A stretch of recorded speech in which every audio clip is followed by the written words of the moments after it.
Imaginez un peu la scène. On est le 14 décembre, une grande réunion se prépare, ça doit être le point d'orgue d'un projet, la naissance de la République kabyle. Proclamé depuis Paris, oui. Exactement. Il y a des invités, des soutiens étrangers qui ont fait le déplacement, l'ambiance est à l'effervescence, et là, d'un coup, tout s'arrête. Le rideau tombe. Brutalement. La France met fin à la pièce, sans un mot, en expulsant le maître de cérémonie, Farhat Mehni. La réunion est annulée, les illusions enterrées. Et c'est de cet échec spectaculaire dont on va parler aujourd'hui. On va essayer de comprendre comment un projet d'indépendance porté par une seule figure et très visiblement soutenu de l'extérieur a pu se fracasser de manière aussi nette sur le mur de la réalité diplomatique. Absolument. Et pour cette analyse, on s'appuie sur plusieurs sources qui ont vraiment décortiqué l'affaire. Notre mission, si on peut dire, c'est de plonger dans les coulisses pour comprendre les dynamiques en jeu. Et il y a plusieurs niveaux de lecture, j'imagine. Oui, il y a les contradictions du leader lui-même, on y reviendra. Il y a le jeu diplomatique, très subtil, entre Paris et Alger. Et puis, plus largement, il y a une vraie leçon à tirer sur ce qu'est la souveraineté à l'heure du numérique, où on a l'impression qu'une campagne sur les réseaux sociaux peut changer le monde. Alors, commençons par le début de la fin, ce fameux 14 décembre. Vous parlez de fiasco, mais concrètement, comment ça s'est passé? On a l'impression d'un film d'espionnage. C'est presque ça. L'opération a été menée avec une efficacité redoutable et silencieuse. Les sources décrivent que les invités, qui étaient là pour célébrer ce qu'ils croyaient être un moment historique, Oui. ont été très poliment mais fermement priés de faire leurs valises.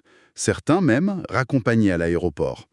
Et en même temps, les lieux qui devaient accueillir les réunions, les conférences de presse, tout a été fermé, discrètement, par les autorités françaises. Pas de communiqué, pas de déclaration. Rien. Juste une action nette, précise. C'est ça qui est frappant, ce silence. Pour les partisans de Mérigny, ça a dû être une douche froide monumentale. Mais côté français, pourquoi cette méthode? Pourquoi ne pas avoir juste publié un communiqué disant «cette réunion n'est pas la bienvenue»? Ah ben c'est là que ça devient intéressant. On touche à la subtilité diplomatique.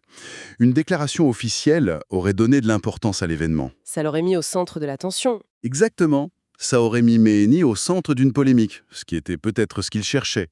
En agissant comme ça, Paris envoie un message beaucoup plus fort, mais seulement à ceux qui savent le lire. Le message, c'est point.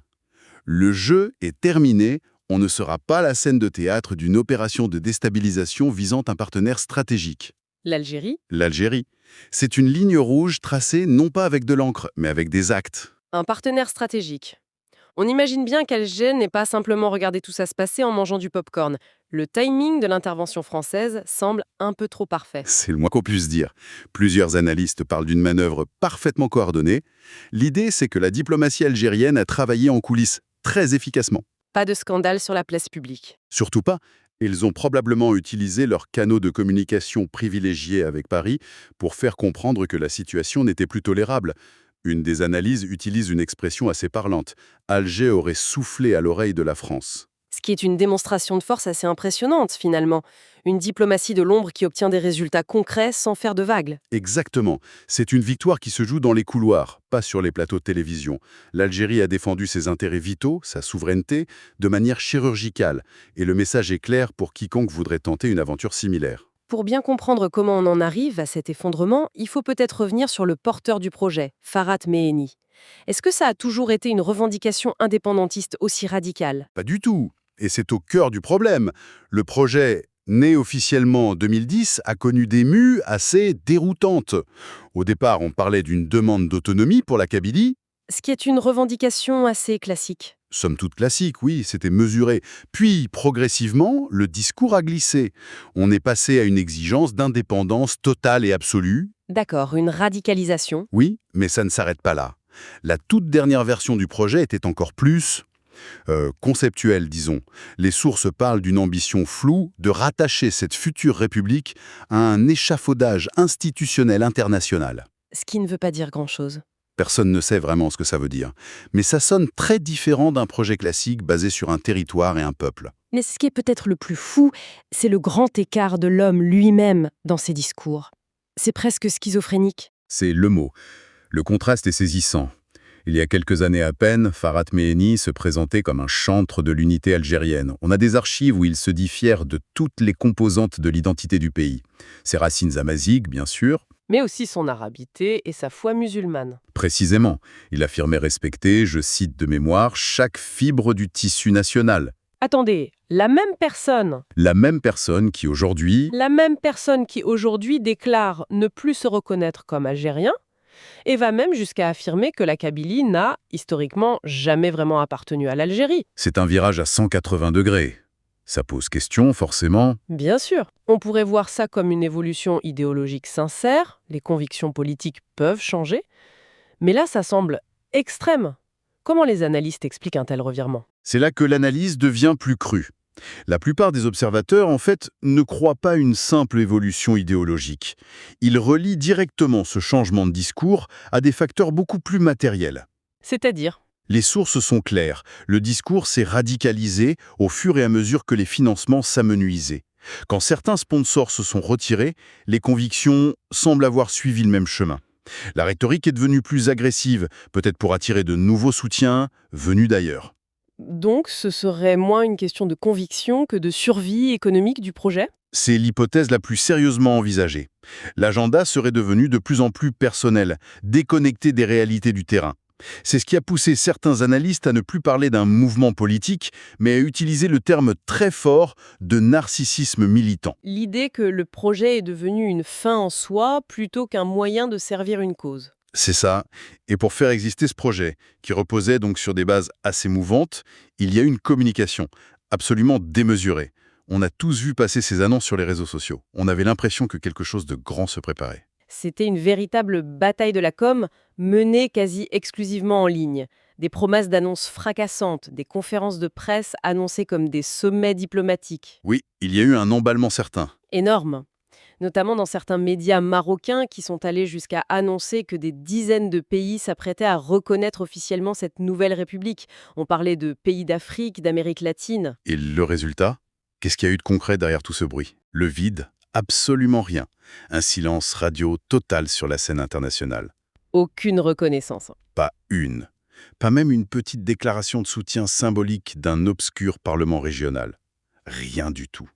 C'est la confrontation brutale entre ce que l'une des sources appelle la chimère médiatique et la réalité diplomatique.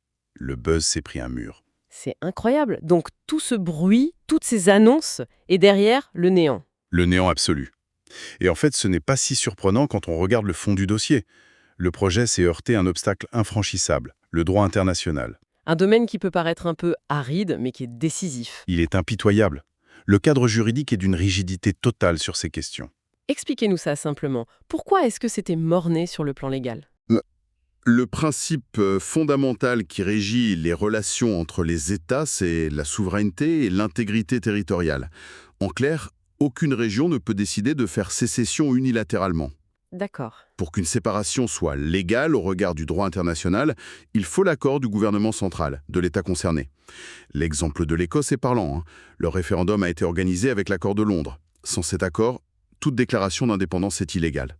Et donc, si un autre pays venait à soutenir un tel projet, Il se mettrait en faute. Tout soutien étranger à une initiative de ce type est considéré comme une ingérence dans les affaires intérieures d'un État souverain.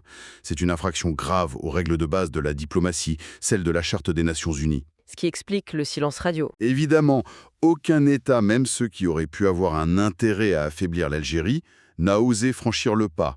Le coût diplomatique aurait été bien trop élevé. Donc en somme, on peut avoir des millions de vues sur YouTube, mais en diplomatie, c'est le droit international qui a le dernier mot.